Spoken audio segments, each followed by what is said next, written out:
What's going on, folks? Hope you're having a great Saturday. I started the live at 11 a.m. I've been a few minutes late to everything, and I'm changing that pattern. I realized that, let's see. Oh, no, see, that's the wrong thing. I need a ticker. Hold on 1 second. Oh, yeah, scroll across bottom. Hold on. How do I do this? You have a ticker. Let me just edit this one. Go for impact. School community. I have new episodes every Monday. Link in bio. I'll have to put that link in my. There we go. Okay. Yeah, you talk about subconscious patterning, like stuff that happens below your conscious mind. One of the things I realized is that I think I have this subconscious pattern that I never believe there's enough time, right? And we're going to work to undo that, right? How you're always rushing around and urgent and scattered. And I think back to like when I was younger in like high school and stuff, and I've gotten a lot better at this, but I used to always forget things. I'd forget things all the time. And it is because I think I was always rushing around and being urgent, right? And I know now the more I look into this stuff, like when you're rushing around, you're in this urgent, frantic state of being. You are kind of in like a fight or flight state, and your brain is like more shut off. You're not as observant to things. So you're in more of a survival fight or flight state. You're not as observant. So naturally you're going to forget things. But I realized this because I always show up like 3 minutes late to everything, every time. Like I go to the gym in the morning, and I have a trainer, and I'm like 3 minutes late every time. And I realized I was like, I need to stop doing this. Like 3 weeks ago, I was like, I need to stop being late to the gym. And every single day, even though before at like 6, because that's 7 a.m., be like 6:15, and I'm always like doing something before, right? And that's why I'm like completing something with Built or whatever the case may be. And I'm like, all right, I got to leave. Like I know it takes, 8 minutes to get to the gym, 10 minutes, whatever. And I know I need to stop early, but I just keep going. I'm like, no, I got to get this done. I got to get this done. I got to get this done. And I always am ending up 3 to 4 minutes late at the gym. I'm like, why is that? How can I consciously want to go to the gym earlier, but subconsciously, I just can't get to the gym earlier? And I think it's this belief around there's not enough time because I'm pushing before the gym. Like I'm pushing to get everything done because I feel like I need to get it done. Like it needs to get done right now. I'm not going to have time later, all this stuff. I'm like, yeah, that's what it is. And it really hit me. Like that's how our subconscious behavior drives our lives, because consciously we try to change, but our subconscious patterns are driving our real behavior. It's the 95% of our life that is, it governs 95% of our life, our emotions, our emotional reactions, our behaviors, all those things. But anyways, I want to talk about why it's so hard to change today. You see that Built for Impact School Community is now live. Super excited about it. Trying not to be as excited about it because I think it just pushes people away. It's like the classic sales thing. You think about the Sandler selling method. The classic sales thing is like you never want to be more excited than someone about something because it kind of pushes them away. And that's the Sandler like sales thing. It's like, pendulum theory. You always want to be less excited than the other person. Because when you're overly excited, like that used car salesman, people are kind of just like, I don't really want to check it out. But it's hard not to be excited because the Built program is like, I think it's so exciting for me because it's everything that I've used to reprogram my inner world. And it's made like manifest in this great program and acronym and way of life. And I just want everyone else to be able to use it. And I'm just like, this is so incredible. So Built really started I started reading really heavily back in 2020. That's when I really started researching stuff and just like a voracious reader. Like I would just read so much. Like every day I still am learning so much. Like I'm reading stuff and I'm learning like hours a day, like as much as my brain will allow me to. That's how much I'm learning. And then as soon as my brain kind of shuts off or I can't really think anymore, instead of pushing myself over the limit like I used to, right? Push myself, push, because I think there's not enough, whatever time, I relax. I go do something else. I go outside for a walk. I go to the gym. I go for a walk. I play pickleball. I walk in the woods. I walk on the beach. And that's pretty much what I'm doing is I'm like learning and building built, you know, or I'm just learning in general, or I'm outside and recovering. So that kind of balance is something I've learned. But I really started reading about all this stuff. And everything has come into this community and into this program. Like everything I've learned, even starting back in like 2020. Like I was still in college reading books like A Man's Search for Meaning. Like that's a huge concept of the built framework because he talks about Viktor Frankl, who was in a Nazi prison camp. He talks about the space between stimulus and response. So something happens, there's a space, and then you can choose to respond instead of just stimulus and reacting. So that's a huge component of it, but that's a component that's been tied in. All the early works like Atomic Habits, even non-spiritual books. Then you have the spiritual books. You have the Michael Singers, right? You have I would be curious to pull up on my Notion all the books. You want to see all the books that I've been reading? This is what is absolutely ridiculous. Actually, yeah, I don't think that YouTube would pull this down. You gotta be careful with YouTube because they take stuff down. I'm not even going to go to my library. I'm going to let's go into right here. Okay. I think this is fine. I think it'll be fine.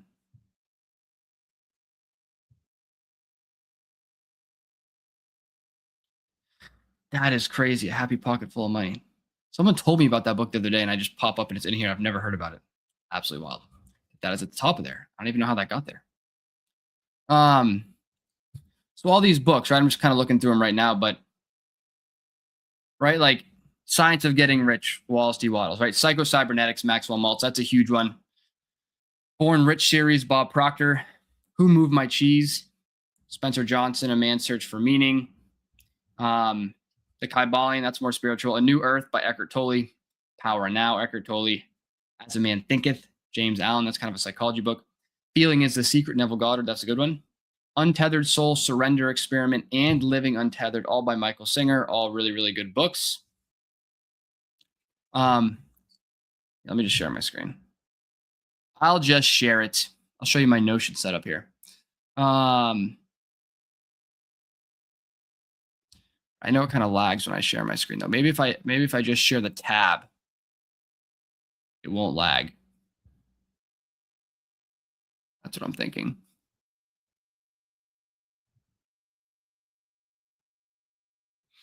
How do I show it to you? Come on. I don't know if you guys can even see that, but yeah, right. So Science of Getting Rich is where I keep all my books, just in case you're running. Born Rich series, Who Moved My Cheese, Man's Search for Meaning. So Kybalion, New Earth, Power Now, As a Man Thinketh, Feeling is the Secret, Untethered Soul, Surrender Experiment, Living Untethered, Outwitting the Devil, Napoleon Hill. That's a good one. Breaking the Habit of Being Yourself. I've read that like 3 times. The Power of Your Subconscious Mind, Joseph Murphy. Great book. You got the classic Think and Grow Rich. Socrates Express. That's just a kind of a philosophy book. War of Art, Stephen Pressfield. That's a good one.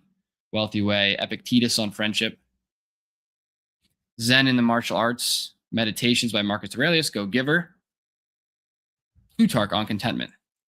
So all that stuff. And these are the ones. Change Your Paradigm, Change Your Life. I mostly did that. Law of Divine Compensation. I actually finished that one. Conversations with God. I finished that one. Second Mountain is in progress, but I pretty much finished it. Inner Excellence, pretty much finished. That I'm working on. Got a lot of stuff. Becoming Supernatural. I actually just read that. So for anyone who wants books to read, this is your deep dive into it. These ones I haven't started. These are all on spirituality. Really just like mindset though. These are other stuff I want to read.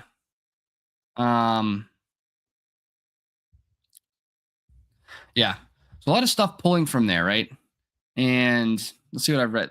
Leadership, not so much leadership for it. That's more like business stuff. Those are good leadership books. So communication.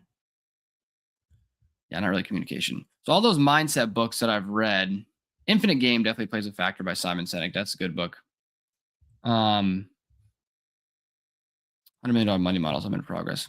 I got a lot of stuff going on. I need to finish more stuff. But anyways, we're gonna stop sharing. That's what's going on with the book. So all of that though started back in 2020. It all came together into this framework.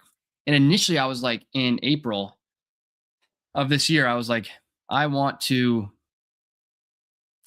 wanted to like help people, and like that's always what I wanted to do. I didn't know if I wanted to be a personal like a fitness trainer, because I was into fitness. I thought maybe that was it, and then I was like, no, it's like personal development coach, whatever that is. But I didn't know how to facilitate that. I didn't know how to do that. And it was in April when I was in El Salvador. I first came up with the Built acronym. It's like, I need to start like growing the brand. Built acronym. This was in El Salvador, and at first, Built standard for break limiting beliefs, upgrade your operating system, integrate new skills, leverage systems, and transform or something. Which integrate new skills was good, and then leverage systems because those are important. But it kind of got away from the domain, and it's kind of like Isaiah was telling me too. It's like as you where I keep these books. Yeah, this is this is called Notion. Can I respond to that? Can't comment to some destinations.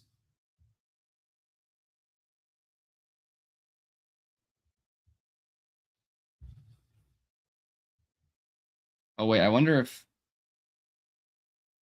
all destinations. Yeah, let's actually see if this works. Software is called Notion. I want to see if that works. If you go to Notion, it's a free software. It's awesome. You can do like, I could go on a whole deep dive. I could nerd out about Notion all day long. You can put like databases in there and do all sorts of things on there. But yeah, that is a great thing there. But anyways, so Built was, it was that acronym, right? And then in September, when I was in Argentina on the ferry to Uruguay, that's been an incredible benefit, being able to just like travel around the world as we did the wholesale business and stuff. That was just awesome. Very fortunate for that. It just hit me. I was like, no, it's imagine your future, let go of the past. And I don't think of these things. These thoughts just come into my head. It's the greater intelligence. It's the infinite mind. And it's like, boom, this is what it is. So it's break limiting beliefs, upgrade your operating system, imagine your future, let go of the past. And at first, I knew what they meant fundamentally. Like I knew that break limiting beliefs. Okay, you have to break limiting beliefs. I did this, right? I was aware of my thoughts. And I like, upgrade your operating system, imagine your future. I knew upgrade your operating system was like your subconscious and stuff. But the deeper I went into it, the more I realized like really what it was. Same thing with imagine your future. Like I understood that it meant visualization and kind of imagination, but at a high level. Let go of the past. I knew that was all about letting go. The stuff I learned from Michael Singer, like the art of letting go of your thoughts and your emotions, and then transcend into your 2.0 self is kind of self-explanatory. But yeah, the more I dug into it. So then over the next few months, I started to accumulate all my knowledge of like everything I knew about break limiting beliefs, everything I knew about upgrading my operating system from all those books, right? Like kind of consolidating it. And they would come to me just like at random times. I call it channeling. It's a little mystical, but that's what I just describe it as. It's like an idea would come for break limiting beliefs. I'd be like, yep, this is going to go into the pillar idea. And then I would just have to write it down. Sometimes it'd be like 15, 20 minutes. I tell the story. I was in the Uber with Isaiah one time. And for like 20 minutes, I was just typing on my phone. He's like, you've been texting the whole time? Like, what are you doing? I was like, no, I just had an idea like of what needed to go into XYZ pillar. And I just write it all out, right? And that's how those like the next phase. Like over like a couple months, I was kind of consolidating all my thoughts and building it out. And then I had this like raw structure of like BUILT. And I was like, okay, these are all modules. And then I was like, I had sub lessons, like 1, 2, 3, 4 sub lessons for each, right? Like I knew certain components, like you are not your thoughts or emotions. Everything is energy, change your paradigm. And self-image psychology was kind of part of the break limiting beliefs. I knew that those were the overarching lessons. And then upgrade your operating system, I knew was like nervous system regulation, subconscious programming, cultivating the inner state. Um, and I knew imagination was like visualization, neuroscience, how visualization activates the same neural pathways, right? Um, was and I knew let go is all about letting go of thoughts and emotions. And so I'm putting these different things in there, right? Let go is like Michael Singer, the art of letting go was like one sub lesson. Then I was like, okay, the power of now, Eckhart Tolle, that's like a good point to put in there. And then kind of energy transmutation, which sounds a little bit mystical, but it's not that mystical. uh, and then transcend into your 2.0 identity is like acting from wholeness and sufficiency. That's what it is. It's like not acting because you feel like you need to complete yourself. You're acting from your state of being, and everything flows from that. And so I started refining this stuff, right?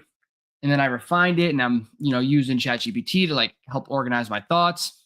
And then I have my Shrine, my executive assistant, like put out a whole presentation of it. And then I have the whole presentation out there, like 18 presentations, 19, and I still have them, and they'll be good to use, like 19 presentations, because I was going to record myself doing all the presentations. And then I was just like looking at this, and I was optimizing each slide, right? I was saying, like, how can I, because I'm trying to target people who are burnt out, high performers who are just forcing and struggling for change, right? I was like, how can I optimize what I'm trying to say here for this demographic so it comes across clean and clear, and doing all this stuff. And then from that presentation, I end up just writing a whole curriculum, straight curriculum on each section. Like, what's the point of it? What does the student learn? What are the main concepts? What's the transformation in the student after they go through that lesson? And then I have the whole curriculum. And then I used Notebook LM to take the curriculum and make like this animated video. I put together these freaking awesome visuals of what I'm trying to communicate. So it's like a narrated voice. I'm going to find a way to narrate myself over it, so it's like my voice eventually. There's like these awesome visuals of exactly what I'm trying to communicate, just like perfectly put out. And I was like watching these, just like mind blown. I was like, oh my gosh, I can't believe how good this is and how simple and easy it is. Like they're these digestible, like 6-7 minute clips.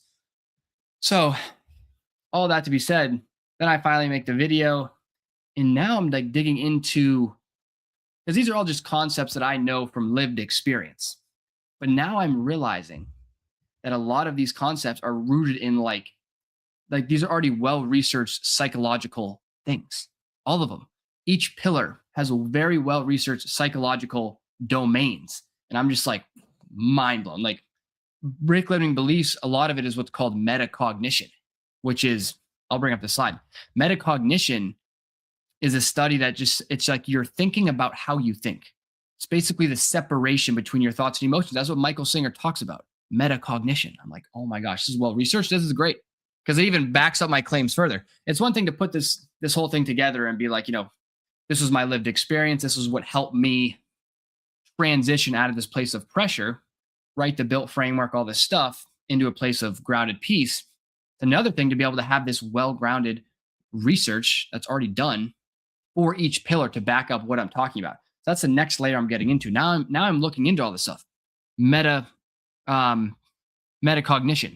right? Metacognition, neuroscience, I knew a little bit about, but digging more into that. Psychophysiology, that's how the brain and body work together, and how the body and emotion dictates how the brain automatically thinks. So all this stuff, affective neuroscience, cognitive neuroscience, I'm just like mind blown. So I have a deep rabbit hole to go into, but yeah, a lot of these, each of these pillars is backed by that. And that's what's really unique about Built. It has each of those domains. So really, when I did the research on it, Built, like the B pillar is really backed by, let me show you something real quick in the school community. See if I can, oh, you know what I can do? I think I can go like this. I share my screen. Share screen.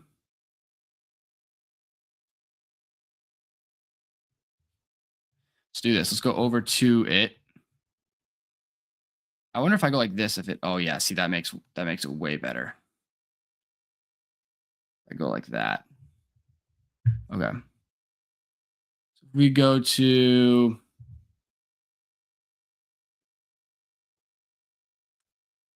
oh wait, I gotta be careful. YouTube's gonna cut my thing out. But I don't want to share anyone's information there. But yeah, there's different domains for each of the things. Let me just pull it up aside from this actually, and I'll just tell you. YouTube's always getting you like that. You share one thing about, I mean, obviously they got to watch out for people. They don't want you sharing people's information. But if you go to the school community and you click on that link, that's there. It kind of goes through. It goes built the new standard for transformation. But yeah, so break limiting beliefs. It really, the primary function is training awareness and de-identification of thoughts and emotions. So the primary domains here are metacognition and cognitive psychology. And I'm still looking into these things, right? Like the background of it, because I want to make sure it's true and real and all this stuff. But upgrade your operating system. A lot of it's rooted in neuroscience and psychophysiology. Imagine your future, and the upgrade your operating system is really about nervous system regulation. And I'm learning how much the nervous system plays a factor in like your whole life. It's crazy how much it regulates. It's like all the autonomic stuff. That's why change is so hard, because your nervous system runs the show. So you can't consciously change things a lot of the times unless you change your nervous system. Imagine your future. Primary function is identity conditioning. So cognitive neuroscience, mental rehearsal research, identity psychology, that's all pretty self-explanatory. That's just like the power of visualization and all the studies they've done on athletes and Olympians and high performers, and how visualization activates the same or similar neural pathways to lived experience. So what we can do is, as we begin to rehearse our new identity, right? We're trying to, well, let me back up a little bit. The reason it's so hard to change, this is the crux of it. The reason it's so hard to change is because our nervous system runs our whole life, right? And it's always geared to keep us in what is familiar. It equates familiarity with safety. So if what you've trained your body and your nervous system over the years, what it's familiar with is stress and fear and anxiety and worry and doubt and anger and all this stuff, that is familiar. So the nervous system doesn't know that. It doesn't know that it's not there to make you happy. It's not there to help you reach your goals. It's designed to keep you in what's familiar. So if that's what's familiar, you consciously say, yes, I want to change. I want to do these things. But that is registered as an unfamiliar environment to your nervous system. So your nervous system sounds the alarms and it drags you back into the familiar like a thermostat. It's like a thermostat set at 65. And you're trying to reach your new goals. You've raised the thermostat to 80. But what does it do? Drags you back to 65 because that's dangerous out there. So the beauty of imagining your future state is you can visualize what it feels like to be that person. How are you responding? How are you reacting to things?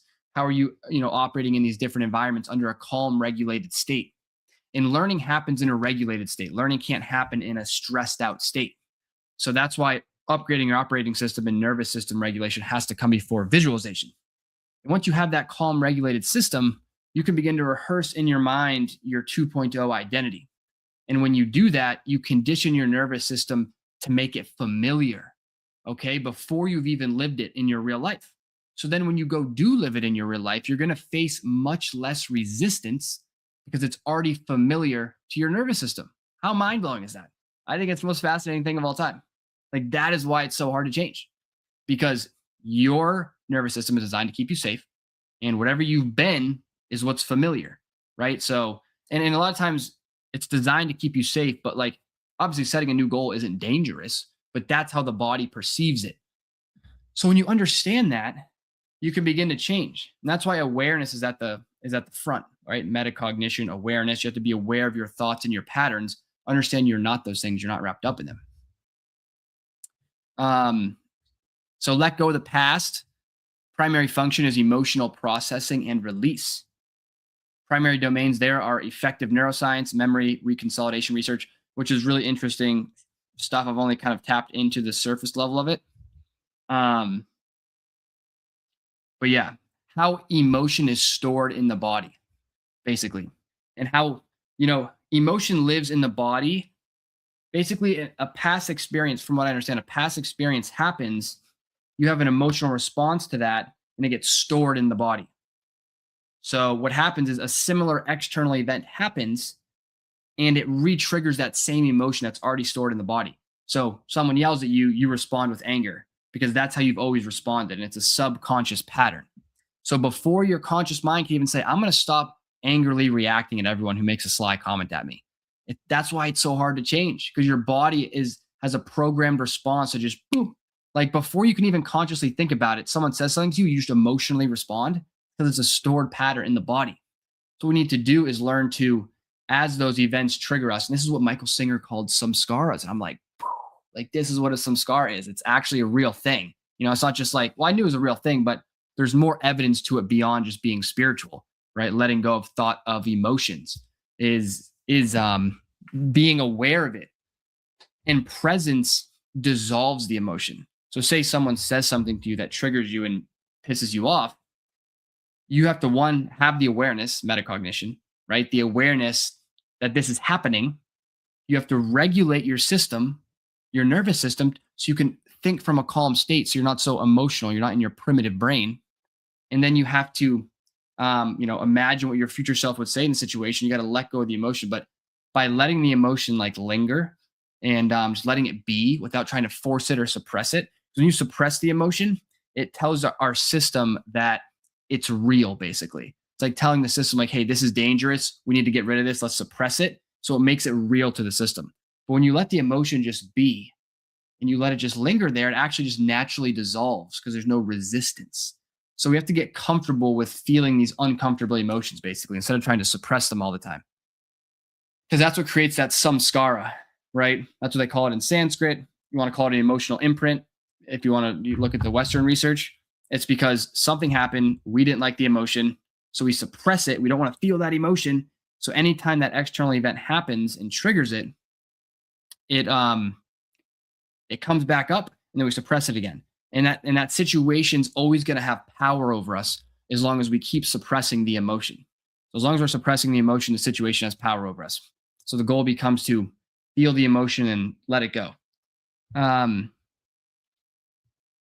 then T is really like personality psychology, self-regulation research. So I'm diving into all this stuff and I want to, back this up with the most data and evidence I possibly can, make it as defensible as humanly possible to make it the best framework in the world for personal transformation, personal change. Because the global movement here that we are starting, okay? I want you all on board with this. We are starting a global movement. It already is a global movement. I'm just kind of putting it into a structure here, is to operate from peace instead of pressure. More love, less fear, more stability, less instability, more regulation, less dysregulation. That is what we need more of. We need more of all that stuff. All right. So that's that. What I want to do is pull up a couple image files here I want to talk about. First is this graphic on metacognition that I made, which I think is great. There we are. I think you guys can actually see this great. Ooh, and I can do that. Look at that. You got to love it. So metacognition, right? It's thinking about thinking. The capacity to notice thoughts and emotions without automatically identifying with them or acting on them.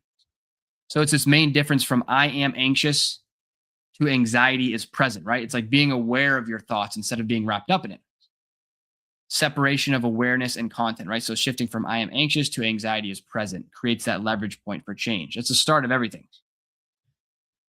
right? So from what they would call identity fusion is basically when you are identified with your thoughts and your emotions, you're wrapped up in them. You're saying, I am anxiety, I am anger. And when you're fused with it, it's impossible to move on from it because you're identified with it. I am angry, I am anxious. Okay, there's no way to get out of that because it's your identity. When you say I am experiencing anger, I am experiencing anxiety, it's a different thing, right? It's much easier to get past. So cognitive diffusion in the bottom left, it's kind of cut off there, but seeing thoughts as mental events rather than commands reduces the emotional and behavioral authority. So cognitive diffusion, that's what we're trying to do, is separate ourselves. So looking at the bottom middle there, shifting perception, right? Without metacognition, thoughts are perceived as facts, emotions are perceived as identity, beliefs are perceived as permanent. With metacognition, right, these are observable events, temporary states, learned patterns. It gives us power, it gives us agency, it gives us autonomy. That's a beautiful thing. It gives us power to change who we want to be, right? We are not our thoughts and our emotions. It's like we are, our thoughts and emotions are the waves crashing on top of the ocean. Sometimes they're small, sometimes they're big, sometimes they're warm, sometimes they're cold, sometimes they're aggressive, sometimes they're calm. You don't really control them. You don't control when they break, but your awareness is like the deep, still ocean. And it's just surface noise. That's all that is. Those thoughts and emotions are just surface noise. Or you can think about it like the clouds in the sky. That's an analogy I like. It's like your sky is the awareness, and thoughts and emotion are just passing through like a storm cloud, right? That storm cloud is that anger. Oh, there's the anger. Yep, that made me angry. All right. Instead of trying to push the anger away, no, I don't want to feel this. It's just looking at the anger, and then you're letting the anger go. Okay, awesome, great.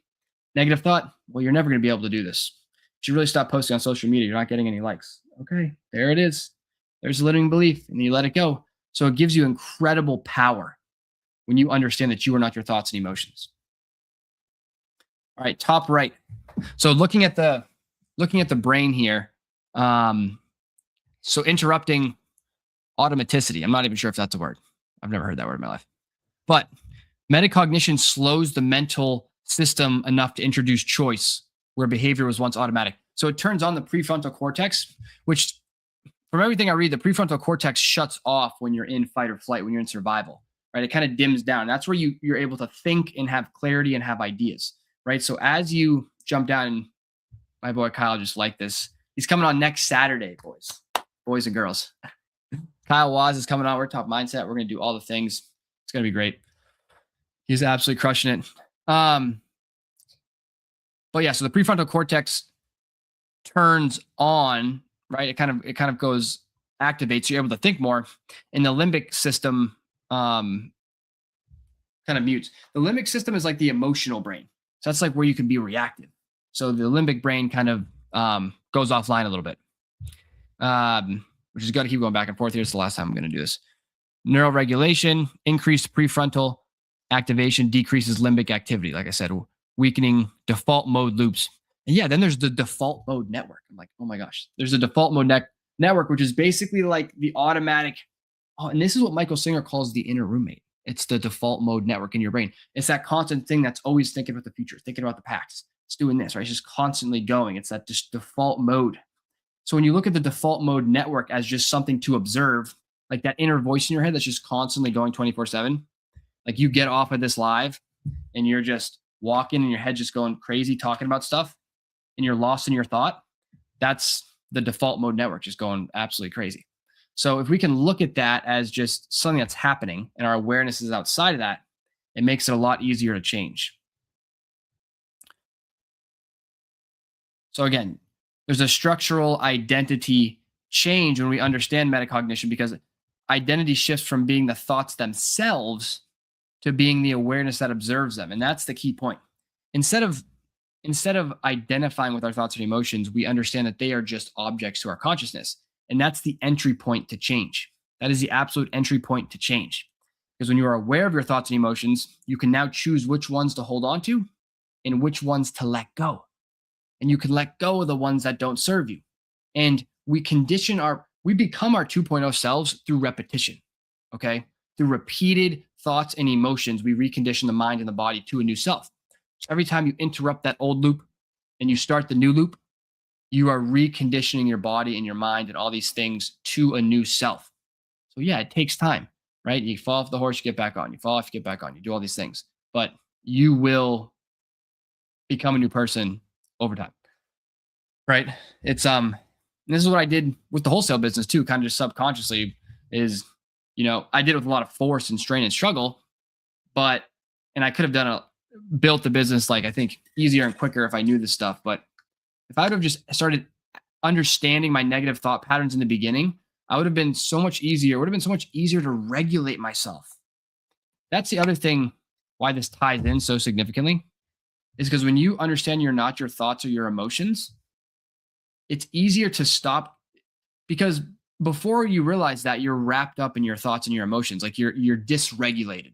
Something triggers you, a negative thought, negative emotion, and you're just all of a sudden you're in fight or flight and you're lost. You're in the tornado.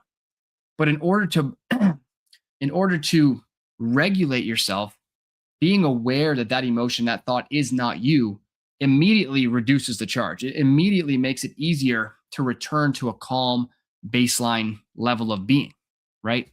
Um, so I think that's just super, super important to understand. We got to be aware first, right? That's the foundation is being aware of our thoughts and emotions. And then once we're there, then we can regulate ourselves. We can visualize how we actually want to be. We can let go of the old conditioning in that moment. But built is like a moment to moment flywheel that you can make all your decisions, right? It's like break and be aware of the limiting belief or pattern, regulate your system.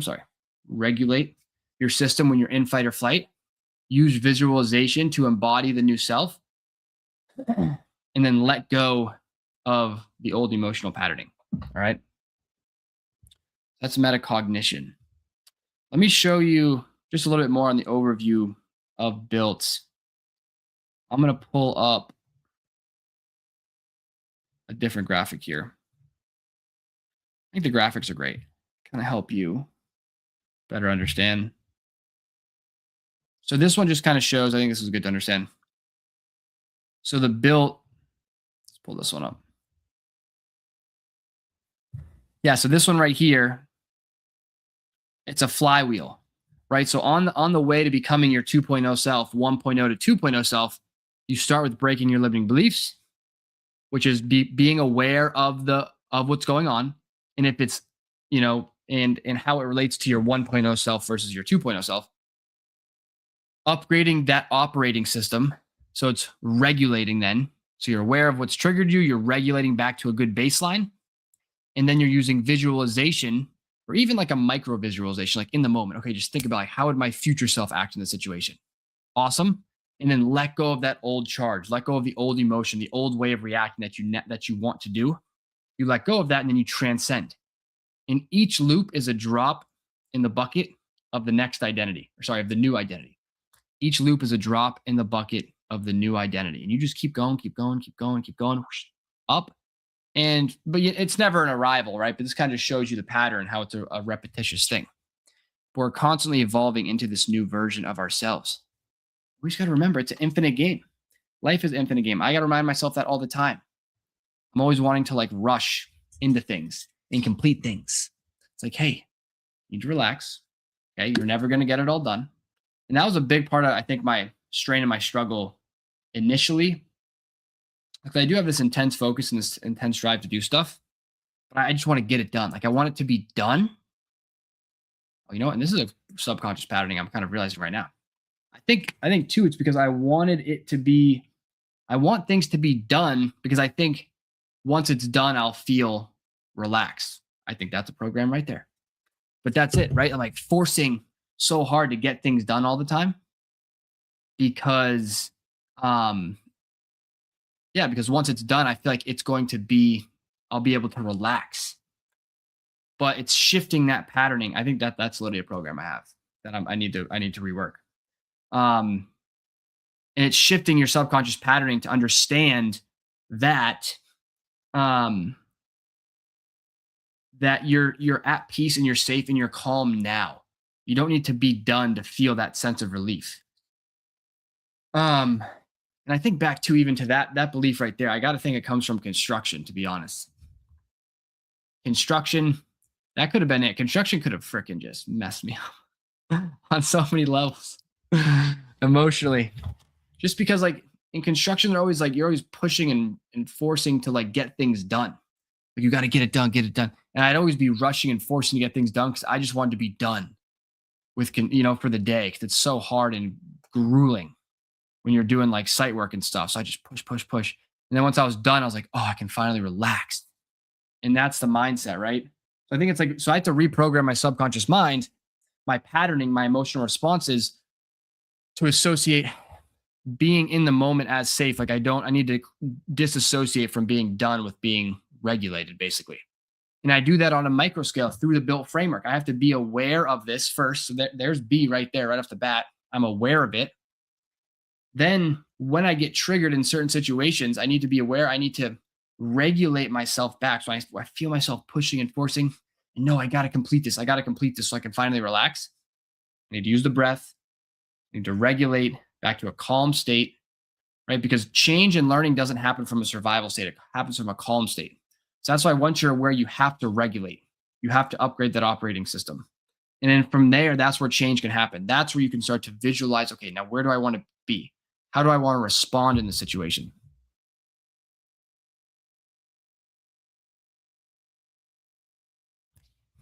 Something just fell. Where's a ghost?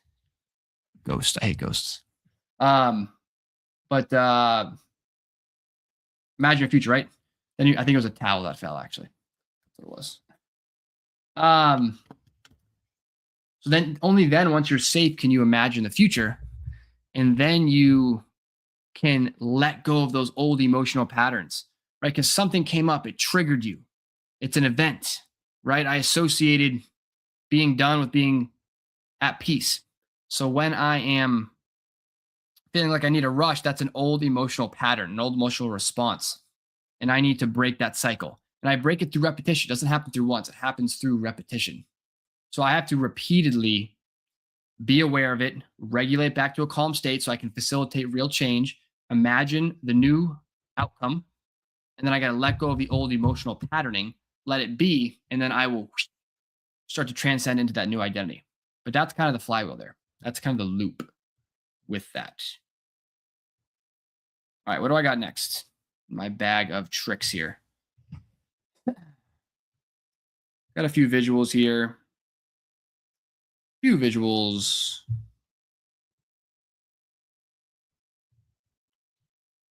All right, we got the built method visual in and of itself. So kind of revamped, looking at the 5 phases, the 5 pillars. B. So we know it's about awareness, but you learn to recognize thoughts and beliefs as patterns that you've learned. Remember, we are not our beliefs. They're just patterns we've learned. They're not facts about who you are. As this happens, internal pressure eases and you gain more choice in how you respond. And that is the truth, right? Because when these thoughts come up and they just disturb us at such a deep level, they disturb us. So what I'm trying to explain is that when we understand we're not our thoughts or our emotions, it's much easier for us to, I'm not sure if you guys can see that. I think you might be able to. Hopefully you can. Because I'm kind of small in the other view. But yeah, once we can create that disassociation, a lot of the emotional, it's just easier to manage your life when you realize you're not your thoughts or emotions. They don't have so much control over you either. Because you hear that negative thought, when you think it's truth, it like runs your whole life. But when you realize it's not truth, it just makes it easier to manage. Makes it easier to manage. All right, upgrade your operating system is about, I'll actually need it as this other thing because I can't read it. Ooh, and then you have that view, which is also interesting. Okay. It's very interesting. So you upgrade your operating system. So you learn how your nervous system drives stress and urgency. By regulating your internal state, force gives way to steadiness. Right? We're constantly forcing things when we're in the survival state. So when we try to change, right, we have a negative thought. So even if you're aware, though, even if you're aware that you have a negative thought, if you're in a dysregulated state, if you're in a fight or flight survival state, you're not going to be able to facilitate real change because your body's not open to that. It's not open to learning new things because it needs to survive right now. So you have to be able to understand that's how the nervous system works, and you have to regulate.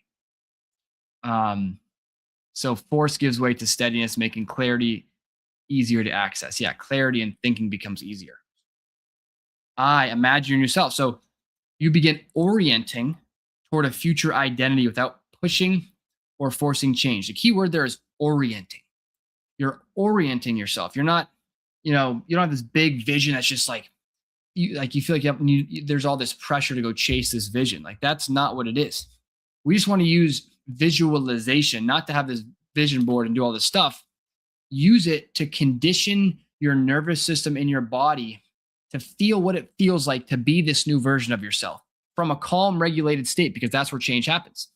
So we've regulated our system in you, and now we can facilitate this stuff that actually lands in the body. And when we do that enough times, we begin to be the new person.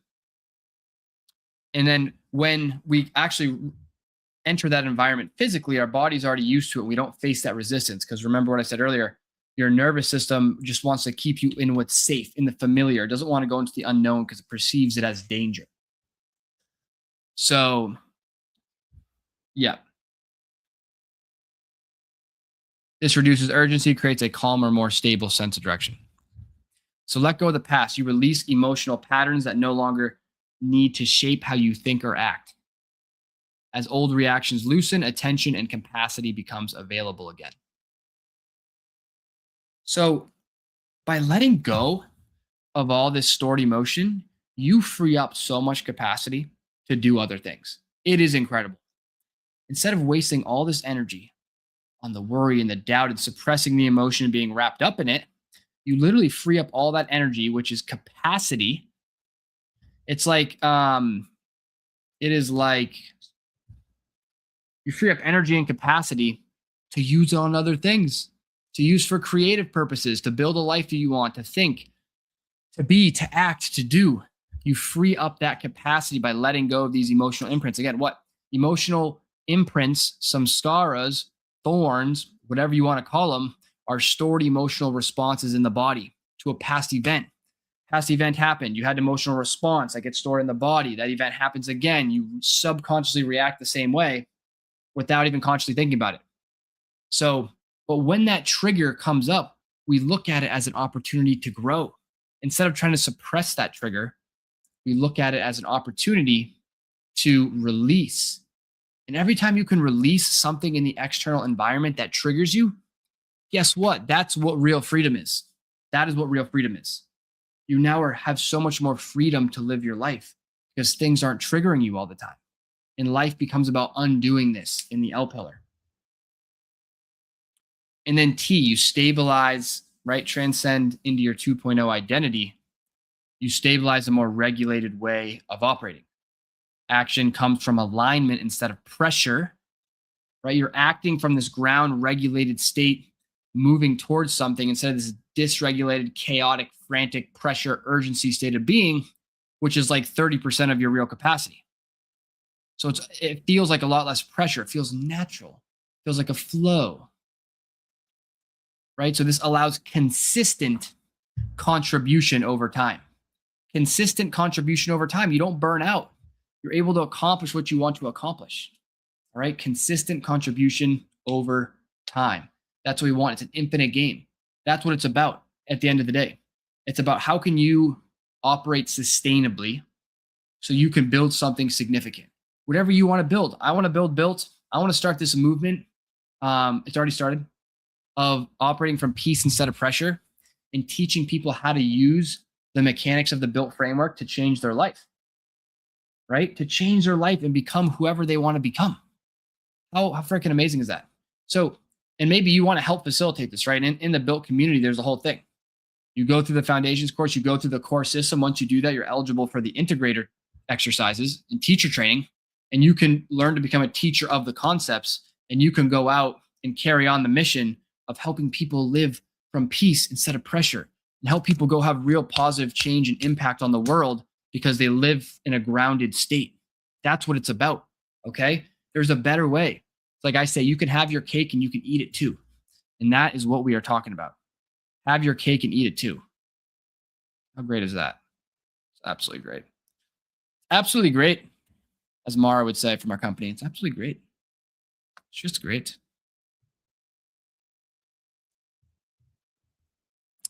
I do have a couple other graphics here in my bag of tricks today. So, built for impact. It really is the science of sustainable performance. That is really what we're talking about. sustainable performance. Okay. Not burnout. So when you look at behavior, right? Behavior is downstream of identity. That's what I always talk about. Like everything's going to flow naturally from your identity. Oh, this is the wrong one because I have that error. But change fails when goals exceed what the internal system feels safe sustaining, right? Willpower and strategy are easily hijacked by subconscious threat direction and nervous system dysregulation. So let me just pull this up so I can read it. So, yeah, right. So change fails when our goals, again, which are unfamiliar to our nervous system, our internal system, they don't feel safe sustaining those goals. So it feels difficult, right? So willpower and strategy are easily hijacked by that subconscious threat detection, that survival state, because it's stronger than the thinking mind. So as you can see from that iceberg, like surface level willpower is willpower and strategy, right?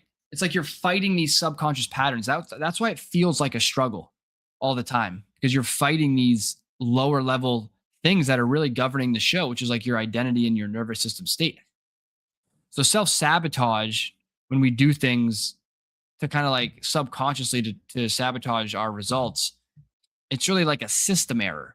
And the whole thing around this is to not look at these things like your reactions and self sabotage as a character flaw. It's really to look at it like a system error. And that takes the self judgment out of it and the blame and helps us really change. But procrastination and burnout, are signs that the internal operating system hasn't been upgraded. So consciously you want to change, but those root drivers, the identity, the nervous system, all that stuff hasn't changed. It hasn't changed. So we use the built framework to literally reprogram our subconscious mind. That's what we do. It's literally a framework to reprogram our subconscious mind. So the framework, the power of sequencing, right?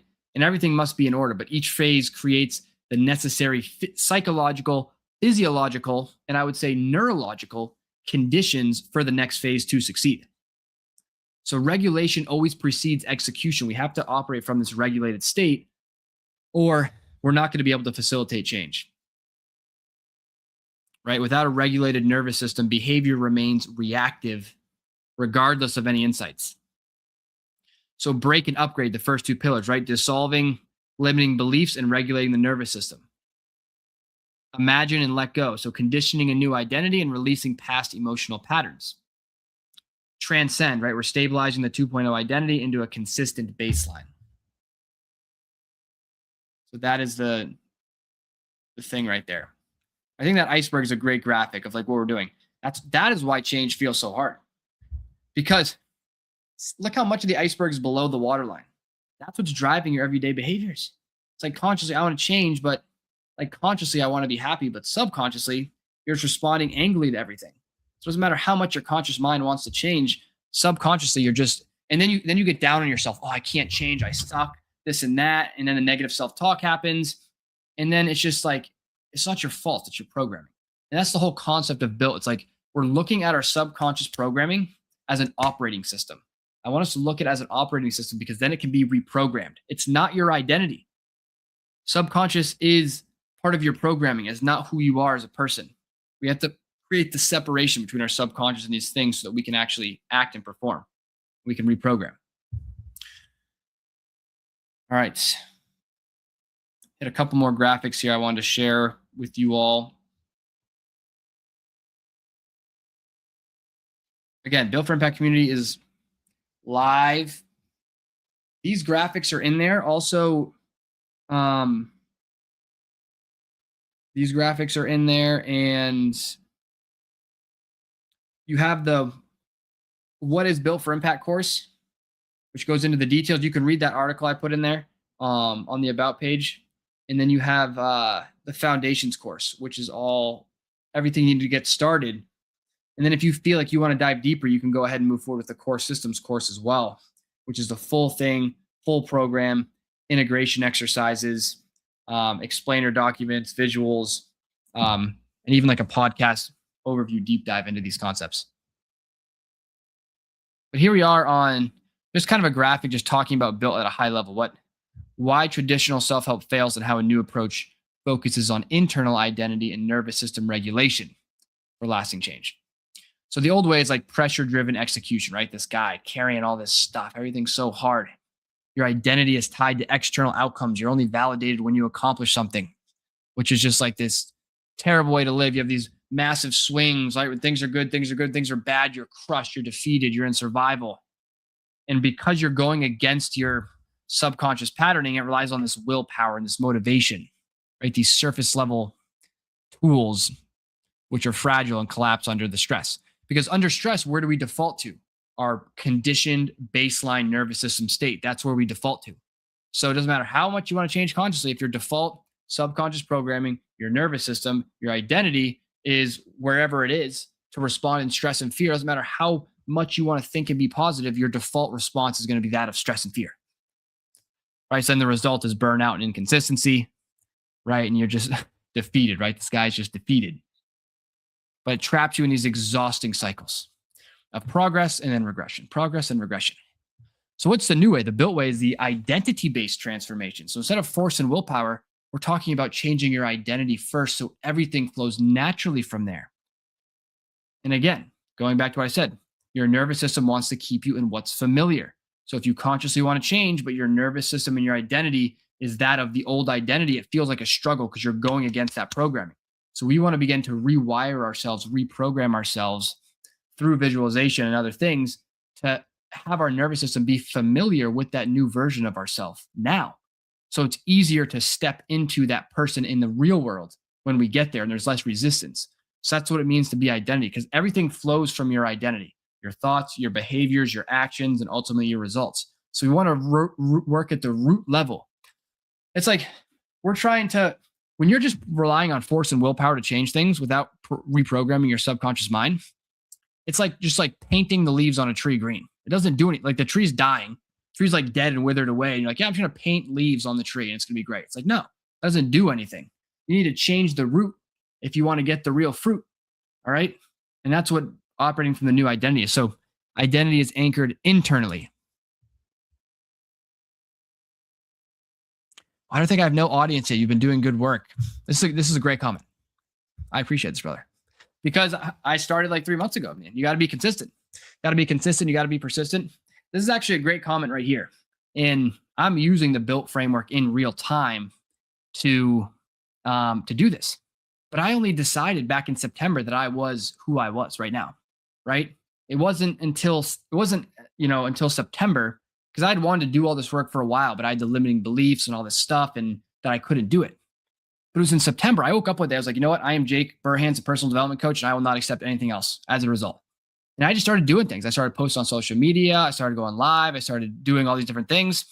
And over time, I've gained some traction. Yeah, I don't have the following and stuff, but one of my first lives I did actually, Bernadette asked me to working within yourself fully.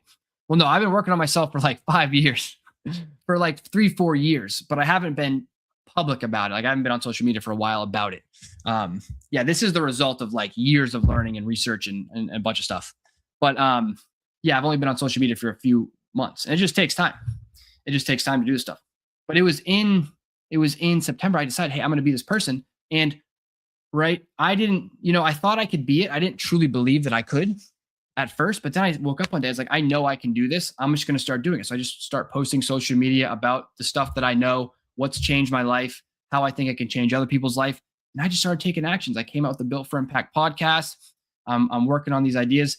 And the other thing too is like, I've really been developing the Built framework over the last, really the result is like a few years, but like specifically developing the curriculum and the videos like the past 3-4 months. And I just opened the community, which is like a culmination of all that. So if you are interested, you can check it out. It's free to join. I think the link's in my YouTube. I think you're on YouTube there.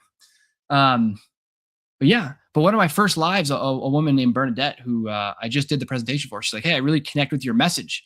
I resonate with your message. And she was the head of a Boston real estate investor association. She's like, hey, can you come speak at our event? It's like, yeah, I'd love to speak. She's like, can you talk about your Built framework and all this mindset stuff? So I would have never got that opportunity if I didn't, wake up 4 months ago and say, this is who I'm going to be and start taking actions as that person.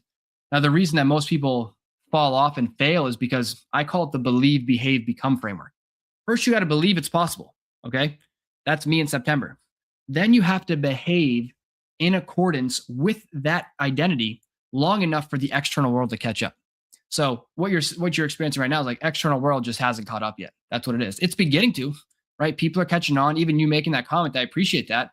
That means it resonates with people. That means like some people resonate with it. So it just be a matter of time being consistent enough to let people catch up. But I think people think it's not working because they don't see those immediate results. It's like you just got to be consistent, man.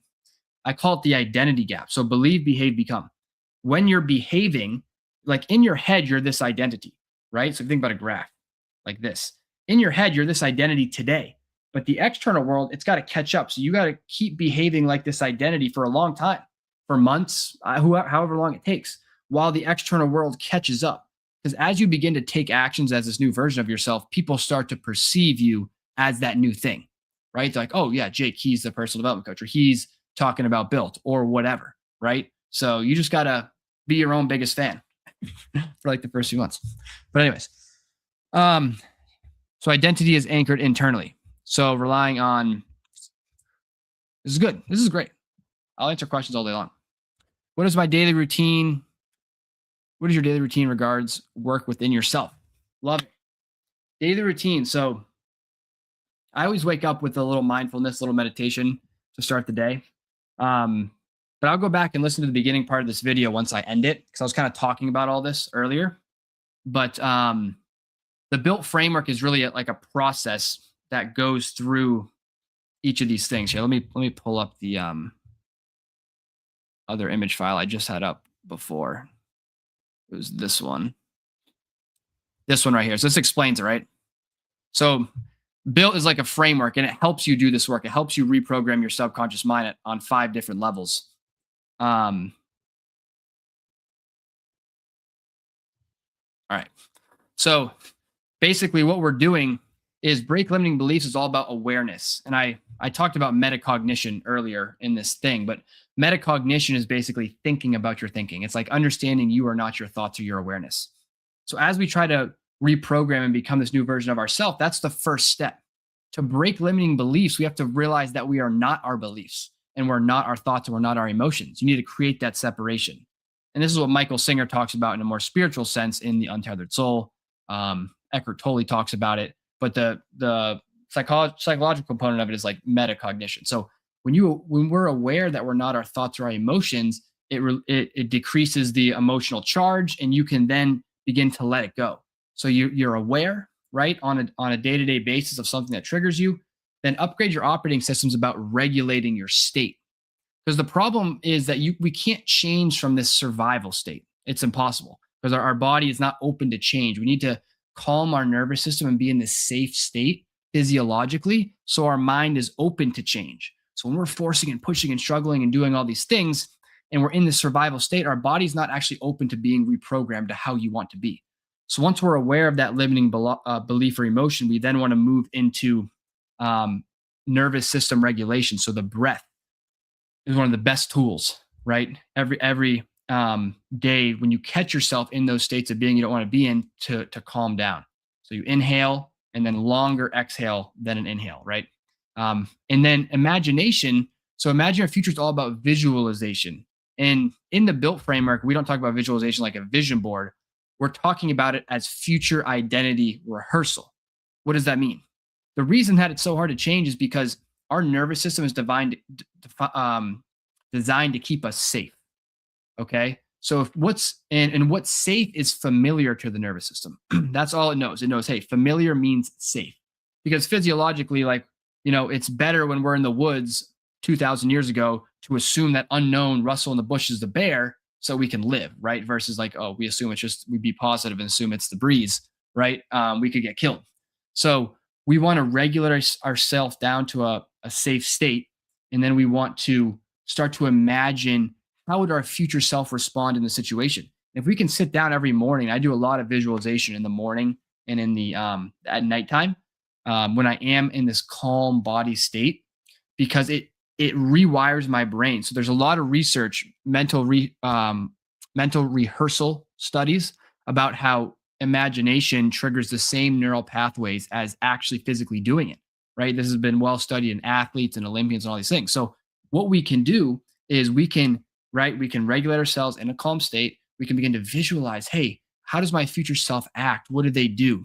Right? Maybe it's at work. Like, what does this new version of myself do? The promoted guy, the boss, the CEO, the business owner, the musician, whatever you want to be. You start to visualize it from a calm state. And because you're in a calm state, your body begins to reprogram and accept that as truth. It begins to store that reality. But we can't do it from this dysregulated state. So then what happens is when you actually encounter that situation in real life, your body doesn't perceive it as a threat and you don't self sabotage because it's familiar to your nervous system because you visualized it, right? And then letting go is about letting go of those old emotional imprints, right? We have these things stored in our body. Emotional imprints are basically like something happened in the past. So emotions are stored in the body. Like an event happens and we have an emotion, and then that gets stored as a memory, right? So emotions are stored in the body. So what happens is same event happens in the physical, in the external environment, triggers the same emotion. A lot of times we suppress those emotions. Like we are conditioned when someone makes a sly comment to us at work to get angry, right? So that's our subconscious response. Before we can even consciously think about, hey, I don't want to get angry in this situation, boom, you're already reacting, right? So that's why that can be hard to change as well. So awareness, break limiting beliefs is you got to be aware of the whole thing first. You got to be aware that you're reacting, that you're doing all this stuff. Then you got to regulate, get into the calm state. Then you got to ask yourself, how would my future self act in the situation? You got to let go of that old programming, and then you transcend into the new version of yourself. So it's really like and that's what I'm doing on a day-to-day basis all the time. And I'm doing the work all the time. We're all doing the work until the day we die.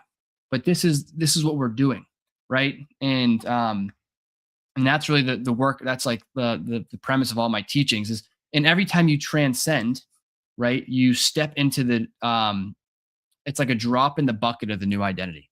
So change takes repetition, right? It takes repetition. And the subconscious mind and the nervous system will be it changes through repetition. So you can't just have one super long, intense session for like 3 hours and you're going to change. It's like, no, we got to be patient.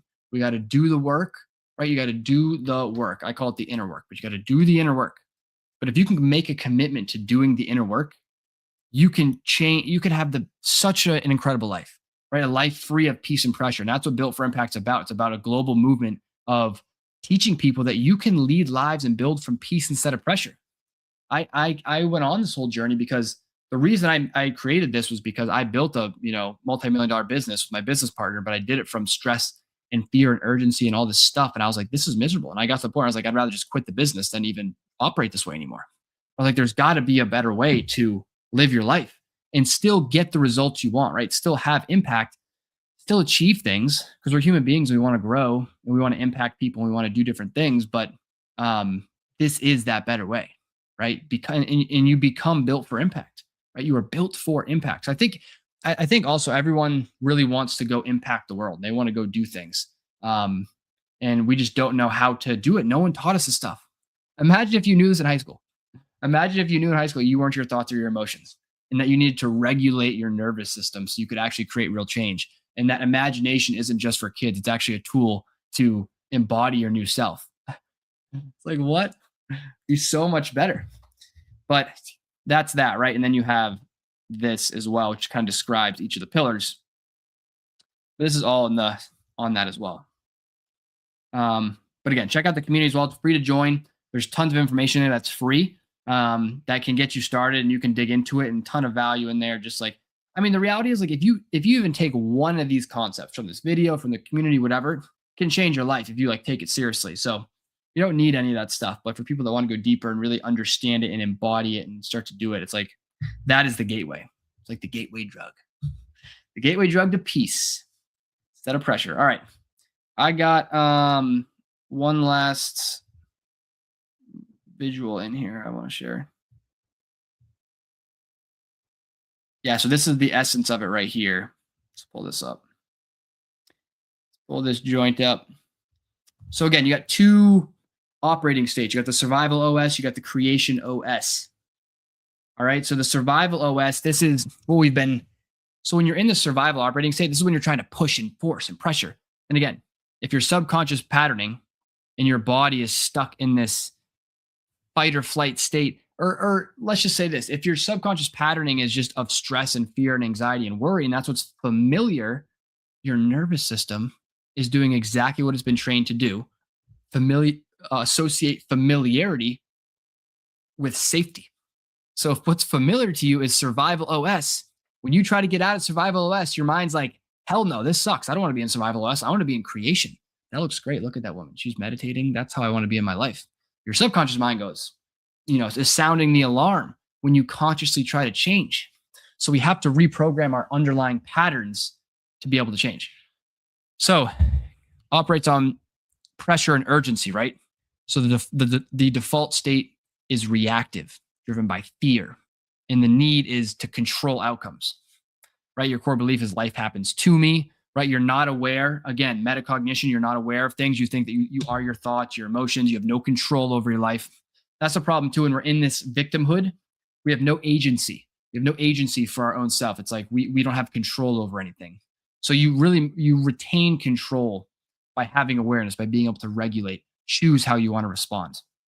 And the cost of survival OS is misery. Okay. I will tell you firsthand. It is not where you want to be. And I think too, it's like we operate in this survival and this pressure state because we think that whatever the outcome we attain is going to give us the peace that creation OS already gives us. Creation OS gives us the peace baseline right from the get-go. It's not a result to be achieved. It's a standard to be embodied it's like the starting line. It's not the finish line. All of us high performers and us entrepreneurs, and we're trying to do these things and we're trying to chase these things in survival OS for years because we think when we finally get there, it's going to give us that feeling of relief. But what happens when you get there? It doesn't. And that's when you panic. That's when you have depressed millionaires. That's when you have a midlife crisis. That's when you have all these things because you realize survival OS didn't work. All right. What you want is inside you. It just takes people different amounts of time to realize this one truth, that everything that you are seeking externally is a state that you just cultivate internally. And that's it. That's it. It'll never be found externally. You can never solve you can't solve an internal problem with external things. It's absolutely impossible. That's why we have to reprogram how we operate at a fundamental level. So the key to sustainable success is upgrading to a creation operating system, right? Through intentional awareness, right? Breaking your limiting beliefs, being aware, nervous system regulation, identity alignment. So we're operating from calm and clarity. And calm isn't like, I think calm and peace can probably be misconstrued. Yeah, I do play the guitar. I've been playing the guitar. That's what I like to do more too. It's a great way for me to regulate as well. Learn some more stuff, making some of my own songs actually. But yeah, see, that's another identity thing. It was easier for me. This is actually a very interesting point. It was much easier for me to start playing the guitar when I identified as a musician. When I was just like, because I'd done some guitar here and there, like I knew a few chords, but not much. And it was always like a struggle to do it. But once I identified, like I am a musician, like I'm just a musician. Great. Right. It's like, and your old self wants to say, like, you're not a musician. You haven't practiced. Like, you don't deserve this. Like, that's that old programming. But when I said I am a musician, everything became easy. I was like, okay, what does a musician do? Well, he goes, he has a guitar teacher. So I got a guitar teacher. Right. And then because I identified as that, it was much easier for me to practice. And I practice like most days, like 30 minutes. I don't even try though. I just pick up the guitar and it's just like natural for me to want to play for like 30 minutes. So that's how identity changes everything. Everything flows downstream from identity. But we think that calm is like a prerequisite we think that calm is going to kill our ambition or kill our performance. Right. And it's actually a prerequisite for high performance. Because when we're calm, our mind is open. We're in this creative operating system, right? Our prefrontal cortex is on. We're not in the fight or flight. We have energy. We can execute. We can think. And, right, our core belief changes to I influence my experience, right? The internal state is intentionally cultivated to shape the resources and the outcomes. And the benefit is sustainable impact. So it leads to clear decision-making, consistent growth, and building from a foundation of peace. So that is that, folks. Appreciate you coming on. I'm going live every Saturday at 11 a.m. Oh, I forgot to go live on TikTok. That's all right. Forgot to go on TikTok. Anyways, going live every Saturday at 11 a.m. On video. I go live on TikTok every day at I think I'm going to do like 5 p.m. Again, school community. Get in there and start building life from peace instead of pressure. Love to have you in there. Until next time, all the peace, all the power.